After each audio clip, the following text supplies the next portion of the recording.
When you're communicating, there's something in your head which you're encoding through language and sending it across to the other person.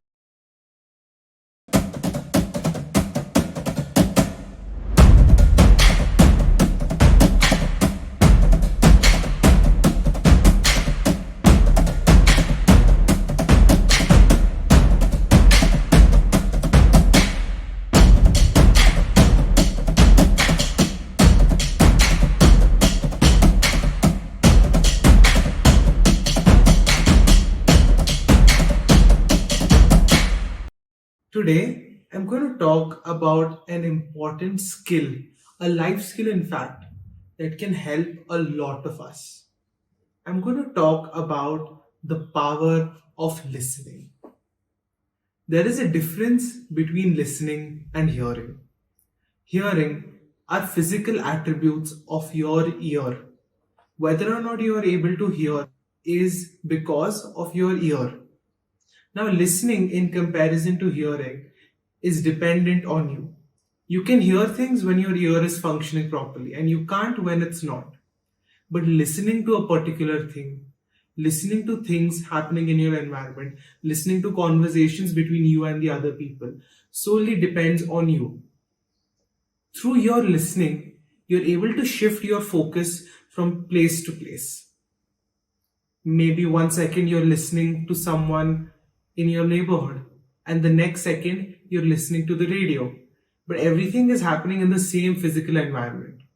There are multiple sounds coming in, but because of your listening, you're able to give focus to one particular activity and take that forward.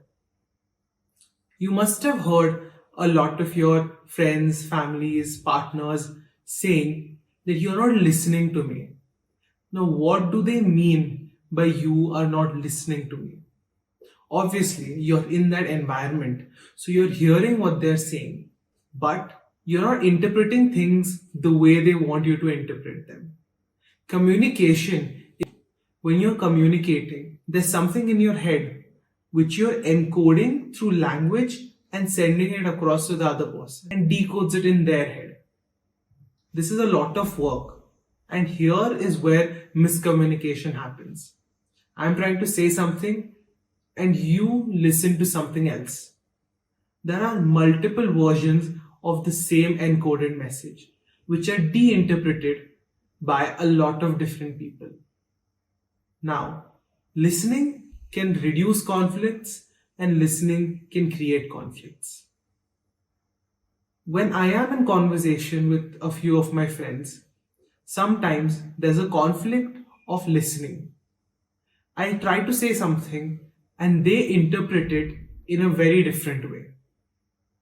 In these places, it's very important to use other attributes of communication, such as facial expression, hand gestures, tonality, because all of these things give a cue to the listener of how to interpret what you're trying to say. Now, when you're messaging someone, one single message can have various different meanings. You're saying okay with a full stop, okay with an exclamatory mark, okay with a question mark. Why do you add the question mark, the exclamatory mark, and the full stop? All of these add on to the baseline meaning of what you're trying to say. Now, while communicating in daily life, it's very important to guide the other person to interpret your meanings in the proper way. It's very important to communicate properly. And communication is very important from the receiver's point of view as well. Now, when I'm listening to information, when I'm taking in information, I interpret it through my lenses. Now, when I do interpret this, I filter out quite a few things. I remove quite a few things. I capture some emotion. I don't capture some emotions. This is because of me, solely because of me. When you're communicating, you should be open to accepting things that you don't like to listen. Now, a few days back, I got into a fight with someone. And this fight was because of the fact that they wrongly interpreted what I was trying to say. I was trying to say X, and because of their prejudices, they interpreted it as Y. You should always be open while communicating because each and every message is not connected or linked to a previous baggage. You should always allow yourself and allow the other person to tell what they want to tell and allow yourself to listen to things that they want to say.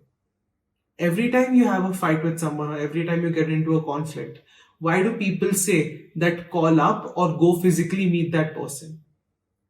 When you're meeting someone, there are more senses that you're using. When you're physically meeting someone, you're able to see them, you're able to see their actions, you're able to feel them, you're able to feel what they're trying to say, you're able to listen to what they're saying.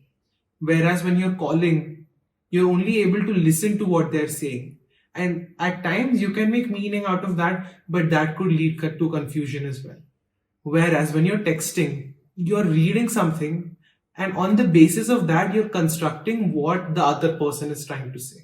Communication in all can be very chaotic unless and until you use a lot of these tricks and tools to pass on the correct message. It's very important to do this so that you can reduce the conflicts. As an end note to this video, one must be open to listening and one must be open to communicating. Whenever you're trying to say something, add cues to it. If it's physical, then add gestures, add expressions. If you're talking on the phone, then change your tone when you're trying to say something. When you're texting, add emojis or add symbols to give meaning and context to what you're trying to say. This is very important because most of the times what you're trying to say is not interpreted by the other person the way you want it to be interpreted. So, practice healthy communication.